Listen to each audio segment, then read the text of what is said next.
Hello students, welcome to R K unique study centre. আজকের ক্লাসে তোমাদের রায় মার্টিন প্রশ্নবিচিত্রার থার্ড ইউনিট টেস্টের গণিতের যে 2 নম্বর স্কুলটা রয়েছে বালুরঘাট গার্লস হাই স্কুল, এই স্কুলের সব অঙ্কের সমাধানগুলো করাবো। সো তোমরা প্রথম থেকে শেষ পর্যন্ত ক্লাসটি দেখতে থাকো। আর তোমরা যারা যারা এর আগের স্কুলের সলিউশনগুলো না দেখে থাকো তাহলে আমি ডেসক্রিপশানে লিঙ্ক দিয়ে রেখেছি, অথবা তোমরা আই বাটন থেকে দেখে নিতে পারো। ওকে, তাহলে চলো বেশি দেরি করব না, শুরু করি আজকের অঙ্কের ক্লাস। দেখো একে দাগে কি বলেছে, সঠিক উত্তরটি নির্বাচন করো। কয়ের প্রশ্ন দেখো, 7 ঘন্টা সমান কত? 420 সেকেন্ড, 420 মিনিট, নাকি 4200 মিনিট, নাকি কোনোটাই নয়? তাহলে দেখো এখানে 420 সেকেন্ড তো হবেই না, 7 ঘন্টা সমান 420 মিনিট হবে। কেন হলো? দেখো আমরা জানি 1 ঘন্টা সমান কত মিনিট, 60 মিনিট, তাই না? তাহলে 7-এর সঙ্গে 60 গুণ করো, কত হচ্ছে? 6 7 42, 420 মিনিট। ওকে, তাহলে এটার উত্তর কি হবে? 7 ঘন্টা সমান 420 মিনিট। অপশন আ হবে সঠিক উত্তর। তারপর ক্ষয়টা দেখো, দুটি পরস্পর মৌলিক সংখ্যার গোসাগু আমরা জানি 1 হবে, তাই না? তাহলে অপশন অ হবে সঠিক উত্তর। গয়টা দেখো, 6-10 একটি সমতুল্য ভগ্নাংশ, অপ্রকৃত ভগ্নাংশ, প্রকৃত ভগ্নাংশ, নাকি মিশ্র ভগ্নাংশ? তাহলে দেখো 6-10 এটা হবে প্রকৃত ভগ্নাংশ, অপশান রস্যই হবে সঠিক উত্তর।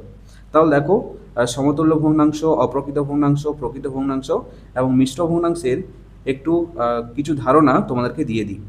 দেখো প্রথমে সমতুল্য ভগ্নাংশ কোনগুলো? দেখো 6-10 এটাকে প্রথমে 2 দিয়ে কাটবো, 2-3 6, 2-5 10, তাহলে 3-5 এটা হলো 6-10-এর সমতুল্য ভগ্নাংশ। আবার দেখো 3-5-এর সঙ্গে 3-এর সঙ্গে 3 গুণ করো, আবার 5-এর সঙ্গে 3 গুণ করো, তাহলে 3-3 9 আর 5-3 15, 9-15 এই ভগ্নাংশটা হলো 3-5, আবার 6-10-এরও কিন্তু সমতুল্য ভগ্নাংশ। আবার দেখো 9-এর সঙ্গে 2 গুণ করো, 15-এর সঙ্গে 2 গুণ করো, 9-2 18 আর 15-2 30, তাহলে 18-30 এই ভগ্নাংশটা 9-15 কিন্তু সমতুল্য ভগ্নাংশ। বোঝা গেল তাহলে সমতুল্য ভগ্নাংশ কোনগুলো। এরপরে আছে দেখো অপ্রকৃত ভগ্নাংশ। অপ্রকৃত ভগ্নাংশ কোনগুলো, কিভাবে চিনব? উপরের যে সংখ্যাটা থাকবে অর্থাৎ লব, লব থাকবে বড় আর হর কি হবে? হর হবে ছোট। যেমন দেখো 10-6 এই ভগ্নাংশটাকে আমরা কি বলবো? অপ্রকৃত ভগ্নাংশ। ওকে, এরপর আছে দেখো প্রকৃত ভগ্নাংশ। প্রকৃত ভগ্নাংশ কোনগুলো? লব থাকবে ছোট আর হর হবে বড়। যেমন 6-10 এই ভগ্নাংশটা হচ্ছে প্রকৃত ভগ্নাংশ, উপরে থাকবে ছোট সংখ্যা, নিচে থাকবে বড় সংখ্যা। এরপর দেখো মিশ্র ভগ্নাংশ কোনগুলো?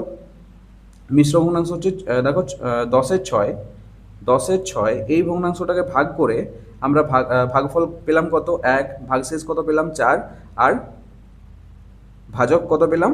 6। এরপর এটাকে মিশ্র ভগ্নাংশ করব, 1/4-6, তাহলে এই ভগ্নাংশটা হলো মিশ্র ভগ্নাংশ। তাহলে আমরা এখানে আরেকটা জিনিস বুঝতে পারলাম যে শুধুমাত্র অপ্রকৃত ভগ্নাংশ থেকে আমরা মিশ্র ভগ্নাংশে পরিণত করতে পারবো। আরেকবার বলছি, শুধুমাত্র অপ্রকৃত ভগ্নাংশ যদি থাকে সে অপ্রকৃত ভগ্নাংশ থেকেই কিন্তু আমরা মিশ্র ভগ্নাংশে নিয়ে যেতে পারবো। ওকে, আর মিশ্র ভগ্নাংশটাকে যদি আমরা ভাঙি তাহলে আমরা পাবো অপ্রকৃত ভগ্নাংশ। তাহলে বোঝা গেল কোনগুলো সমতুল্য, কোনগুলো অপ্রকৃত, কোনগুলো প্রকৃত এবং কোনগুলো মিশ্র ভগ্নাংশ। আশা করি বোঝা গেল। এরপর দেখো নেক্সট প্রশ্ন, 169 বর্গ সেমি এর বর্গমূল কত? আমরা জানি 13 হচ্ছে 169, তাহলে 13 সেমি হবে সঠিক উত্তর। তারপর উময় দেখো, BODMAS নিয়মে ডি এর অর্থ কি? ডি এর অর্থ হবে ভাগ। তাহলে দেখো বটমাস এর প্রত্যেকটারই কী কী অর্থ সেটা আমি ভালো করে তোমাদেরকে দেখিয়ে দিই। দেখো BODMAS, বি ফর কি? ব্রেকেট। ব্রেকেট মানে হচ্ছে বন্ধনী, বন্ধনীর চিহ্ন হচ্ছে এটা।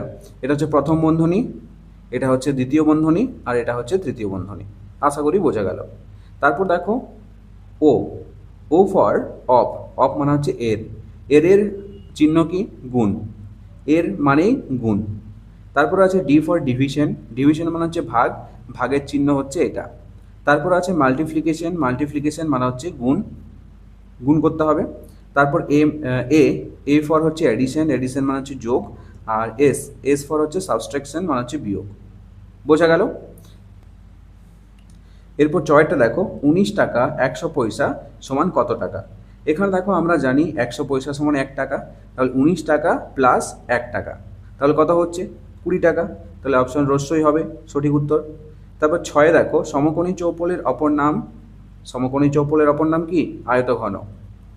তারপরে বর্গীয় জয়টা দেখো মাছের দামের সঙ্গে মাছের ওজনের সম্পর্ক কি হবে সরল সম্পর্ক হবে, কারণ দেখো মাছের ওজন যদি বেশি হয় তাহলে দামও কিন্তু কি হবে বাড়বে, আবার মাছের ওজন যদি কম হয় তাহলে দামেও কিন্তু কম হবে, কমলে কমবে বাড়লে বাড়বে, এটাই হচ্ছে সরল সম্পর্ক। ওকে। তারপর 6 দেখো স্থূলকোণী ত্রিভুজের স্থূলকোণের সংখ্যা 1টি। তারপর নেক্সট দেখো বৃত্তের বৃহত্তম জ্যা হলো কি অপশন আ ব্যাস, এটা হচ্ছে বৃত্ত, এটা হচ্ছে কেন্দ্র, তাহলে এগুলোকে কি বলবো আমরা সাইডের গুলোকে জ্যা বলবো, কিন্তু কেন্দ্র বরাবর যে জ্যাটা যাবে অর্থাৎ বৃহত্তম জ্যা সেটাকে আমরা বলবো ব্যাস। ক্লিয়ার? এরপর দেখো 2 কি বলেছে শূন্যস্থান পূরণ করো। 3 অঙ্কের বৃহত্তম সংখ্যা হলো 3টে 9। এখানে যত অঙ্ক বলবে তোটা 9 লিখবো, যেমন 1 অঙ্কের বৃহত্তম সংখ্যা 1টা 9, 2 অঙ্কের বৃহত্তম সংখ্যা 2টো 9, 3 অঙ্কের বৃহত্তম সংখ্যা 3টে 9, 5 অঙ্কের বৃহত্তম সংখ্যা 5টা 9, 10 অঙ্কের বৃহত্তম সংখ্যা 10টা 9। বোঝা গেল? যত অঙ্ক বলবে তোটা 9।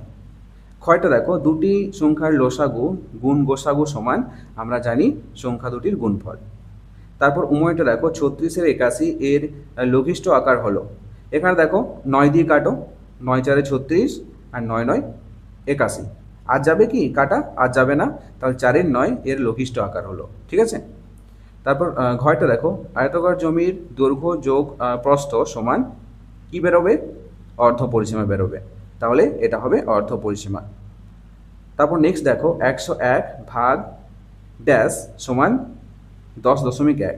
এখানে দেখো 101কে যদি আমরা 10 দিয়ে ভাগ করি তাহলে কিন্তু আমরা এই দশমিক সংখ্যাটাকে পাবো। ঠিক আছে। যেমন ধরো 101 ভাগ 10 আমরা সংখ্যাটাকে এরকমভাবে লিখতে পারি 101/10। এরপর এটাকে দশমিকে করব, দেখো 101 উপরের সংখ্যাটাকে লিখে দেব। তারপর দেখো নিচে 1-এর পরে কোটা শূন্য রয়েছে, একটা শূন্য রয়েছে, তার জন্য ডান দিক থেকে একটা সংখ্যার আগে দশমিক হবে, তাহলে আমরা উত্তর পেলাম 10.1। এরপর 6টা দেখো চিত্রলেখ হলো ড্যাশ এর মাধ্যমে বিভিন্ন তথ্য প্রকাশ, এটা হবে চিত্রলেখ হলো চিত্রর মাধ্যমে বিভিন্ন তথ্য প্রকাশ। তারপর নেক্সট দেখো চতুস্থলকের ভূমির আকার ত্রিভুজাকার, যেমন দেখো পিরামিড। ঠিক আছে, চতুস্থলকের উদাহরণ হচ্ছে পিরামিড, তাহলে পিরামিডের ভূমির আকার কীরকম হবে এরকম হবে, তাই না, এরকম হবে, ত্রিভুজাকার হবে। তারপর দেখো নেক্সট বর্গীয় জয়টা দুটি খাতার দাম 10 টাকা হলে একটি খাতার দাম হবে কত 5 টাকা, দুটি খাতার দাম 10 টাকা, 10 টাকা, আর একটা খাতার দাম কত হবে 10 ভাগ 2, 2 5 10 সমান 5 টাকা। বোঝা গেল? এরপর দেখো 3-এ বলেছে নিচের প্রশ্নগুলির নির্দেশ অনুযায়ী সংক্ষিপ্ত উত্তর দাও। কয়েকটা দেখো 27-এর 5কে মিশ্র ভগ্নাংশ এবং দশমিক ভগ্নাংশে পরিণত করো। তাহলে দেখো প্রথমে মিশ্র ভগ্নাংশে করতে হলে ভাগ করবে, 27কে মাঝে রেখে 5 দিয়ে ভাগ করবে, 5 5 25, আর যাবে না 2 ভাগ শেষ, এরকম প্যাটার্নে আমরা মিশ্র ভগ্নাংশে পরিণত করব। 5 পূর্ণ 2-এর 5, এটা হচ্ছে মিশ্র ভগ্নাংশ। এবার দশমিক ভগ্নাংশ কীভাবে করব, 5কে দশমিক দিয়ে ভাগ করব। দেখো 5 5 25, 2, আবার দশমিক খাবে, দশমিকের জন্য একটা শূন্য, 5 4 20, তাহলে আমাদের উত্তর হলো কি 5.4। মিশ্র ভগ্নাংশ হচ্ছে 5 পূর্ণ 2-এর 5, আর দশমিক ভগ্নাংশ হলো 5.4। ওকে। এরপর ক্ষয়টা দেখো প্রদত্ত চিত্রে AB সমান CD সমান 12 মিটার, ABCD এর ক্ষেত্রফল এবং পরিসীমা নির্ণয় করো। তাহলে দেখো উত্তরটা, ছবিটা ভালো করে দেখো, ABCD এটা হচ্ছে একটা বর্গাকার জমি। ঠিক আছে, AB সমান CD মানে এ কত হচ্ছে 12 মিটার, AB সমান CD সমান 12 মিটার, ABও হচ্ছে 12 মিটার আর CDও হচ্ছে 12 মিটার, তাহলে এগুলোও 12 মিটার করে হবে। তাহলে ABCD এর ক্ষেত্রফল, এটা কি চিত্র বললাম বর্গাকার চিত্র, তাহলে বর্গাকার চিত্রের ক্ষেত্রফলের সূত্র কি বাহু গুণ বাহু বা বাহু স্কোয়ার, তাহলে একটা বাহুর দৈর্ঘ্য কত আছে 12 মিটার, তাহলে 12 × 12 সমান 144 বর্গমিটার, এটা হচ্ছে ক্ষেত্রফল। আবার পরিসীমা বের করতে বলেছে, তাহলে ABCD এর পরিসীমা, বর্গাকার চিত্রের পরিসীমা সূত্র কি আমরা জানি, 4 গুণ একটি বাহুর দৈর্ঘ্য। তাহলে 4 গুণ একটি বাহুর দৈর্ঘ্য কত পেয়েছি, 12 মিটার। তাহলে 4 গুণ 12 সমান 48 মিটার হচ্ছে আমাদের ABCD এর পরিসীমা। বোঝা গেল? এরপর দেখো গয়ে সরল করতে বলেছে। প্রথমে সরলটা দেখো, আমরা কিন্তু প্রত্যেকটা সরল BODMAS বডমাস পদ্ধতিতে কিন্তু করব। তাহলে প্রথমে আমাদেরকে কি করতে হবে, এখানে দেখো রেখা বন্ধনী রয়েছে, তাহলে ব্রেকেটের কাজ আগে। ওকে, প্রথম বন্ধনী, দ্বিতীয় বন্ধনী, তৃতীয় বন্ধনী আর রেখা বন্ধনী। রেখা বন্ধনীর কাজ আগে করতে হবে, তাহলে এই ক্যালকুলেশনটা কিন্তু আমরা আগে করব। তাহলে দেখো যা আছে তাই লিখব, 16 তৃতীয় বন্ধনী 8 বিয়োগ 5 বিয়োগ 2, 2টা লিখব, তারপর বিয়োগ 1 থেকে 1 বিয়োগ করলে কত হয় 0, তারপর যা আছে তাই। এরপর প্রথম বন্ধনীর কাজ, এই যে কাজটা, তাহলে যা আছে তাই লিখব, 16 8 বিয়োগ 5 বিয়োগ 2, এখানে কিছু নেই মানে কি লিখব, এর 2 থেকে 0 বিয়োগ করলে কত হয় 2 হয়, লিখলাম। এরপর দেখো এর কাজ আগে করব, মানে এই ক্যালকুলেশনটা আগে করব। 16 যা আছে তাই লিখব, 16, তারপর তৃতীয় বন্ধনী 8 বিয়োগ দ্বিতীয় বন্ধনী 5 বিয়োগ 2 এর 2, মানে কি গুণ করতে হবে, 2 2 4। এরপর দেখো কি করতে হবে, এর কাজ শেষ। এরপর দ্বিতীয় বন্ধনীর কাজ করব, 16 যা আছে তাই লিখব, 8 বিয়োগ 5 থেকে 4 বিয়োগ করলে কত হয় 1 হয়। এরপর দ্বিতীয় বন্ধনীর কাজ শেষ, এবার তৃতীয় বন্ধনীর কাজ করব, মানে এই কাজটা। তাহলে 16, এখানে কিছু নেই মানে এর 8 থেকে 1 বিয়োগ করলে কত হয় 7, তাহলে 16 এর 7। এরপর দেখতে পাচ্ছ এর কাজ করব, তাহলে 16 এর 7 মানে হচ্ছে 112, 16 7 112। তাহলে আমাদের উত্তর কত হলো, অতএব সরল মান সমান 112। এরপর দেখো অথবা দিয়ে সরলটা দেওয়া আছে, এটাও কিন্তু আমরা বডমাস প্রক্রিয়াতে করব, পদ্ধতিতে করব। তাহলে প্রথমে আমরা এই যে প্রথম বন্ধনীর মধ্যে যে ক্যালকুলেশনটা আছে এগুলো আমরা আগে করব। তাহলে যা আছে তাই লিখব, 32/4 গুণ 4 থেকে 2 বিয়োগ 2 গুণ 32/4, এখানে কিছু নেই মানে এর 2। এরপর কিসের কাজ করব, এর কাজ করব, 32/4 গুণ 2 বিয়োগ 32, 4 2 8। এরপর কিসের কাজ করব, ভাগের কাজ করব, এই ভাগটা আর এই ভাগটা। যেহেতু আমি এই ভাগটা আগে করেছি, তারপরের স্টেপে আমি এই ভাগটা করেছি, তোমরা চাইলে এখানে এই দুটো ভাগ একসাথেই করে দিতে পারো। ওকে, তাহলে দেখো 32/4 গুণ 2 বিয়োগ 8 4 32। এরপর দেখো এই ভাগটা করেছি, 4 8 32 গুণ 2 বিয়োগ 4। এরপর গুণের কাজ, আর 2 16 বিয়োগ 4, এরপর বিয়োগের কাজ। এখানে যেহেতু যোগ নেই তাহলে যোগটা স্কিপ করে দেবো, তারপর বিয়োগ করবো ডাইরেক্ট, 16 বিয়োগ 4 সমান 12। অতএব সরল মান সমান কত হবে, 12। বোঝা গেল? এরপর দেখো ঘয়েরটা, 70,007.07কে স্থানীয় মানে বিস্তার করো এবং কোথায় লেখো। তাহলে দেখো এটা কি করতে হবে, প্রথমে স্থানীয় মানে বিস্তার করব। 7-এর পরে কোটা সংখ্যা রয়েছে 1 2 3 4, তার জন্য আমরা 7-এর পরে 4টা সংখ্যা শূন্য লিখব, যোগ 7-এর পরে যেহেতু কোনো সংখ্যা নেই তাহলে 7-এর পরে কোনো শূন্য বসবে না, আর এই শূন্যগুলোর মান কিন্তু সেই একই হবে, তার জন্য শূন্যগুলোর কোনো আমি স্থানীয় মানে বিস্তার করছি না। তাহলে 7 যোগ 0 7 মানে কত, শূন্যটা এটা হচ্ছে তোমার দশাংশ, আর এটা মানে হচ্ছে শতাংশ। শূন্যর মান একই হবে, তার জন্য শূন্যটা লিখছি না, 7 শতাংশ মানে হচ্ছে 7-এর 100। ওকে, এটা স্থানীয় মানে বিস্তার করলাম। এবারে কোথায় লিখতে হবে, তা প্রথমে এই যে দশমিক সংখ্যাটা আমরা পেয়েছি, এই দশমিক সংখ্যার কোথায় লিখব, 70,007.07, এটার প্রথমে স্থানীয় মানে লিখলাম, কোথায় লিখলাম। এরপর এই যে আমরা স্থানীয় মানে বিস্তার করলাম, এটার কোথায় লিখব, 1 10 শত হাজার অযুত, তাহলে 7 অযুত। এরপর দেখো এখানে 7 কিন্তু একক পেয়েছিলাম, ঠিক আছে, এটা একক, তাহলে 7 অযুত, 7 একক আর 7 শতাংশ। ওকে, তাহলে প্রথমে স্থানীয় মানের বিস্তার করবে, তারপর একবার এইটাকে কোথায় লিখবে, দশমিক সংখ্যাটাকে, আর একবার ভগ্নাংশটাকে কোথায় লিখবে, তাহলে কিন্তু হয়ে যাবে। বোঝা গেল? এরপর দেখো উময়টা কি বলেছে, অ ও আ তল দুটি নাম লেখো। দেখো অ এটা বোঝাই যাচ্ছে সমতল হবে, আর আ যেহেতু শঙ্কু, যেহেতু পুরোটাই বক্রাকার রয়েছে, বক্রাকার, তাহলে অ হবে সমতল আর আ হবে বক্রতল।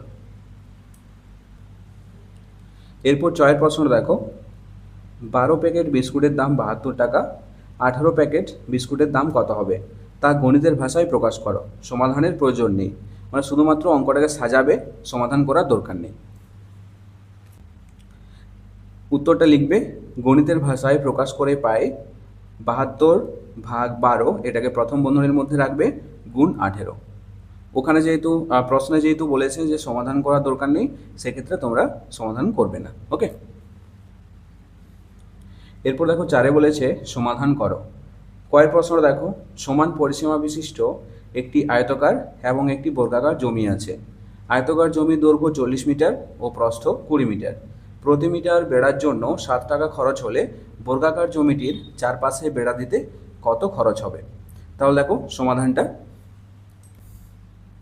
প্রথমে এই ছবি দুটো খেয়াল করো, একটা হচ্ছে আয়তকার জমি আর একটা হচ্ছে বর্গাকার জমি।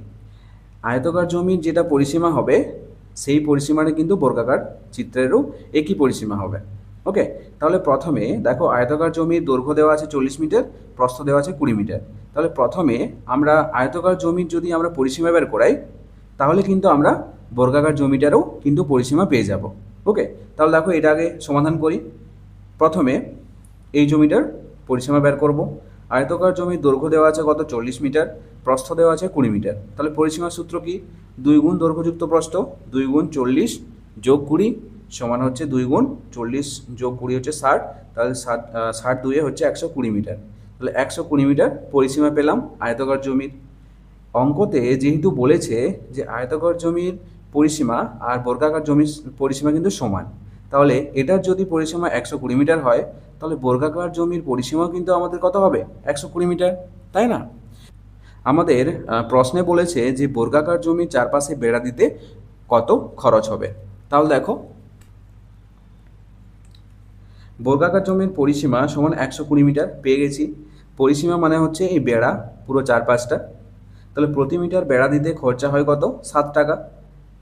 তাহলে যেহেতু আমাদের পরিসীমা 120 মিটার, তাহলে পরিসীমার সঙ্গে 7 টাকা গুণ করে দেবো। তাহলে 120 মিটার বেড়া দিতে খরচা হবে 120 গুণ 7 সমান 840 টাকা। এটা হবে উত্তর। ওকে। এরপর দেখো ক্ষয়েরটা কি বলেছে, 14.09 মিটার লম্বা বাসের 4.2 মিটার কাদায় ও 3.01 মিটার জলে আছে। জল ও কাদায় মোট কতটা ডুবে আছে, জল ও কাদার উপরে কতটা আছে? প্রথমে লিখব বাসের মোট দৈর্ঘ্য সমান 14.09 মিটার। এরপর কাদায় ও জলে ডুবে আছে 4.2 যোগ 3.01। 4.2 কাদায় আর 3.01 জলে ডুবে আছে। তাহলে এই দুটোতে যোগ করো, কত হচ্ছে দেখো 7.21 মিটার। এটা হচ্ছে কাদায় ও জলে আছে। এরপর জল ও কাদার উপরে আছে। তাহলে মোট যে বাসের দৈর্ঘ্য, সেটা থেকে আমরা যদি কাদায় ও জলে ডুবে আছে সেই মানটা যদি আমরা বিয়োগ করে দিই, তাহলে আমরা পেয়ে যাব যে জল কাদার উপরে কত আছে। ওকে, তাহলে দেখো মোট বাসের থেকে আমরা কাদায় ও জলে ডুবে আছে এই মানটা কিন্তু আমরা বিয়োগ করব। তাহলে বিয়োগ করো, 14.09 বিয়োগ 7.21 মিটার। তাহলে দেখো বিয়োগ করলে আমাদের বিয়োগফল বেরোবে 6.88 মিটার। এটা হবে উত্তর।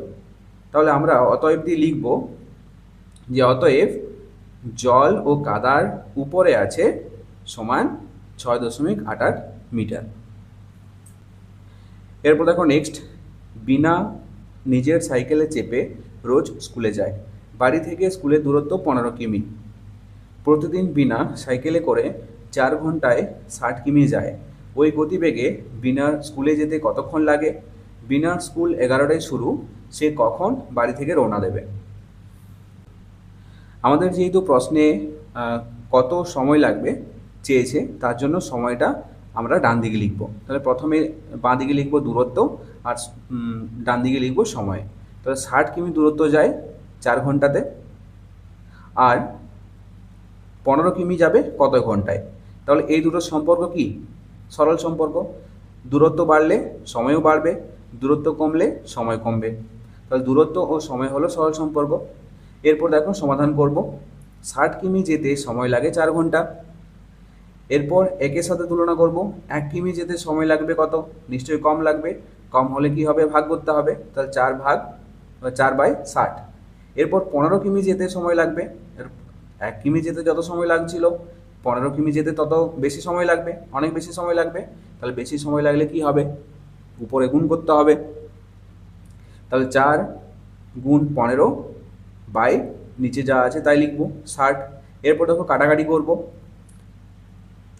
15 দিয়ে কাটবো, 15 4 60 কেটে দিলাম। আরেকবার বলছি, 15 4 60। এরপর এই 4 দিয়ে এই 4কে কাটবো, 4 1 4। তাহলে আমাদের উত্তর কত হলো? 1 ঘন্টা। তাহলে 15 কিমি যেতে আমাদের সময় লাগবে কত? 1 ঘন্টা। ওই গতিবেগে বিনার স্কুলে যেতে সময় লাগবে 1 ঘন্টা, আমরা পেলাম। এরপর বলেছিল যে বিনার স্কুল 11টার সময় যদি শুরু হয় তাহলে সে কটার সময় বেরোবে। তাহলে 11টার সময় যদি বেরোয় আর 1 ঘন্টা যদি তার যেতে সময় লাগে, তাহলে নিশ্চয়ই 1 ঘন্টা আগে বেরোবে। তাহলে 11টা বিয়োগ 1 ঘন্টা, তাহলে কত? 10টার সময় বেরোবে। 10টার সময় বেরোলে তবেই 1 ঘন্টা পরে 11টার সময় পৌঁছাবে। বোঝা গেল? এরপর দেখো ঘরটা বলেছে, একটি পুতুল তৈরির কারখানায় 1 ডজন পুতুল তৈরি করতে 4 জন লোকের 12 দিন সময় লাগে। বেশি উৎপাদনের জন্য আরও 2 জন লোককে কাজে নিয়োগ করা হলো। এখন 1 ডজন পুতুল তৈরি করতে কত সময় লাগবে? আগের থেকে কত কম সময় লাগবে? তাহলে সমাধানটা করি, চলো। আমাদের প্রশ্নে চেয়েছে দিন সংখ্যা কত, মানে কতদিন সময় লাগবে। তার জন্য আমরা দিন সংখ্যাটাকে ডান দিকে লিখব আর জনসংখ্যাটাকে বাঁ দিকে লিখব। তাহলে দেখো 4 জন লোক 12 দিন। এরপর আবার 2 জন লোক এসেছে, তাহলে কতজন হলো? 6 জন। তাহলে 6 জনে দিন সংখ্যা কত হবে? তাহলে জনসংখ্যার সঙ্গে দিন সংখ্যা হচ্ছে ব্যস্ত সম্পর্ক। কেন? দেখো জনসংখ্যা বাড়লে দিন সংখ্যা কমবে, জনসংখ্যা কমলে দিন সংখ্যা বাড়বে, তার জন্য এটা ব্যস্ত সম্পর্ক। এরপর দেখো ক্যালকুলেশন করব। 4 জন লোকের পুতুল তৈরি করতে সময় লাগে 12 দিন। 1 জন লোকের পুতুল তৈরি করতে সময় লাগবে, নিশ্চয়ই বেশি দিন লাগবে। বেশি দিন লাগলে কি হবে? গুণ হবে, তাহলে 12 × 4। এরপর 6 জন, আবার 2 জন এসে 6 জন হয়েছে। তাহলে 6 জন লোকের পুতুল তৈরি করতে সময় লাগবে কত? নিশ্চয়ই কম দিন লাগবে, তার জন্য নিচে 6 লিখবো, অর্থাৎ ভাগ আকারে। তাহলে যা আছে তাই লিখবো। প্রথমে উপরে 12 × 4/6 নিচে। এরপর কাটাকাটি করব। দেখো 6 2 12, আরেকবার বলছি 6 2 12 কাটলাম, পরে রইল কত? 2 × 4 = 8 দিন। তাহলে 6 জনের পুতুল তৈরি করতে 8 দিন সময় লাগছে।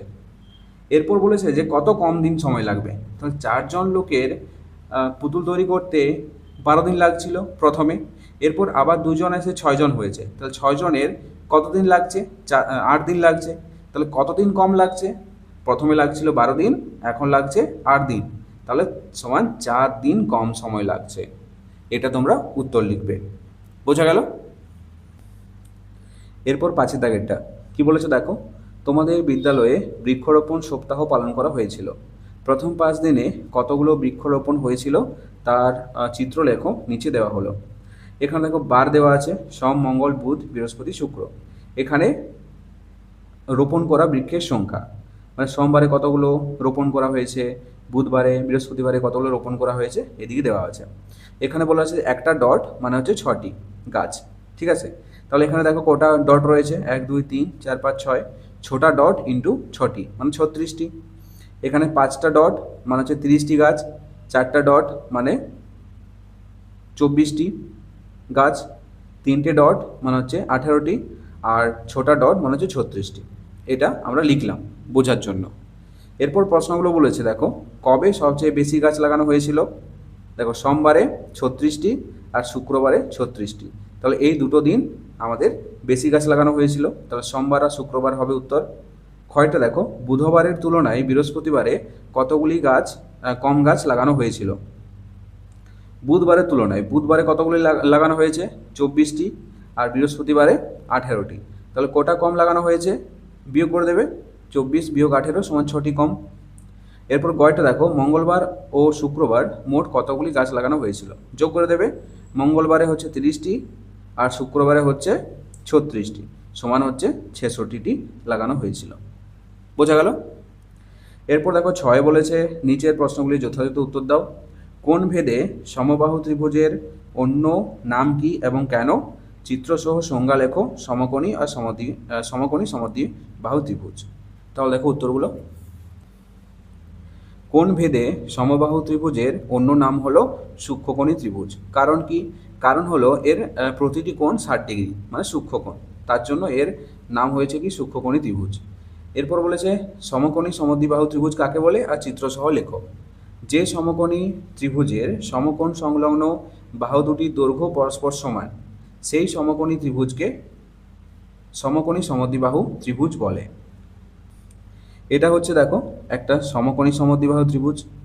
কি করে বুঝলাম? এর একটা কোণ হচ্ছে সমকোণ, আর এই সমকোণ সংলগ্ন যে দুটো বাহু, এই একটা বাহু আর এই একটা বাহু, এই দুটোই কিন্তু সমান, তার জন্য এর নাম হয়েছে সমকোণী সমদ্বিবাহু ত্রিভুজ। ওকে, এরপর একটু জাস্ট ডেসক্রিপশন লিখে দেবে। এবিসি ত্রিভুজ এবিসি একটি সমকোণী সমদ্বিবাহু ত্রিভুজ। এবিসি এই ত্রিভুজটা হচ্ছে সমকোণী সমদ্বিবাহু ত্রিভুজ, যার কোণ এবিসি সমান 90 degree, A B C 90 degree এবং এ বি সমান বিসি। দেখো বাহু এ বি আর বাহু বিসি এই দুটো হচ্ছে সমান। ওকে, এরপর নেক্সট দেখো কি বলেছে। 6 সেমি ব্যাস বিশিষ্ট একটি বৃত্ত অঙ্কন করে ব্যাস ও ব্যাসার্ধ চিহ্নিত করো। বৃত্তচাপ ও অর্ধবৃত্ত কাকে বলে? প্রথমে আমরা কি করব, ব্যাসটাকে 2 দিয়ে ভাগ করে ব্যাসার্ধ বের করব। ঠিক আছে, দেখো 6 ভাগ 2 সমান 3 সেমি। এই 3 সেমিটা হলো আমাদের ব্যাসার্ধ, আর 3 সেমি ব্যাসার্ধ দিয়েই আমরা বৃত্ত অঙ্কন করব। তাহলে আমরা ব্যাসটা পেয়ে যাব 6 সেমি। এরপর দেখো 3 সেমি স্কেল দিয়ে 3 সেমির একটা রেখাংশ আঁকবে। রেখাংশ আঁকার পর তোমাদের পেন্সিল কম্পাস দিয়ে 2 প্রান্তে বসিয়ে ভালোভাবে মাপটা নেবে। ঠিক আছে, 3 সেমি যে রেখাংশটা আঁকলাম এটার মাপটা নিয়ে তোমাদের খাতাতে যে কোনো জায়গায় বসিয়ে বৃত্তটা অঙ্কন করবে। তোমরা এই ছবিগুলো কিন্তু পেন্সিলে করবে, পেনে একদমই করবে না। বৃত্ত অঙ্কন করার পর তোমরা লিখবে ওকে কেন্দ্র করে, এখানে দেখো কেন্দ্র হচ্ছে ও, আর এ বি হচ্ছে আমাদের ব্যাসার্ধ, আর এ সি এটা হচ্ছে ব্যাস। ওকে, তাহলে লিখবে ওকে কেন্দ্র করে 6 সেমি ব্যাসযুক্ত একটি বৃত্ত অঙ্কন করলাম, যার এ সি হচ্ছে ব্যাস, এ সি এটা হচ্ছে ব্যাস, আর এ বি এটা হচ্ছে ব্যাসার্ধ, এ বি এটা হচ্ছে ব্যাসার্ধ। ক্লিয়ার? এরপর বলেছে বৃত্তচাপ ও অর্ধবৃত্ত কাকে বলে। বৃত্তচাপ কাকে বলে? বৃত্তের পরিধির যে কোনো অংশকে বৃত্তচাপ বলে। যেমন ধরো এখানে একটা বৃত্ত আঁকলাম, পরিধির যে কোনো অংশকে, এখান থেকে এতটা, এই জায়গাটাকেও আমরা বৃত্তচাপ বলতে পারি। এই জায়গা থেকে এই জায়গাটা নিলাম, এই পরিধিটাকেও কিন্তু আমরা বৃত্তচাপ বলতে পারি। বোঝা গেল? এরপর বলেছে অর্ধবৃত্ত। একটি বৃত্তকে ব্যাস দ্বারা সমান 2 ভাগে ভাগ করলে প্রতি অর্ধেক অংশকে অর্ধবৃত্ত বলে। যেমন ধরো এটা হচ্ছে একটা বৃত্ত, যার ব্যাস বরাবর 2 ভাগে ভাগ করে দিলাম, এক ভাগটা আমরা পেয়ে গেলাম এটা, তাহলে এই জায়গাটাকে বা এই অংশটাকে আমরা বলবো অর্ধবৃত্ত। এরপর দেখো নেক্সট গয়ে বলেছে সংজ্ঞা লেখো চিত্রসহ। ঘনক আর অর্ধগোলক। ঘনক কাকে বলে? যে সমকোণী চৌপলের দৈর্ঘ্য প্রস্থ ও উচ্চতা পরস্পর সমান হয় তাকে ঘনক বলে। যেমন ধরো লুডোর ছক্কা, লুডোর ছক্কা তোমরা দেখেছো ছোটোবেলায়, তাহলে এটা হচ্ছে ঘনকের চিত্র, ভালো করে দেখে নাও, মানে বর্গাকার আকারের। এরপর আছে অর্ধগোলক।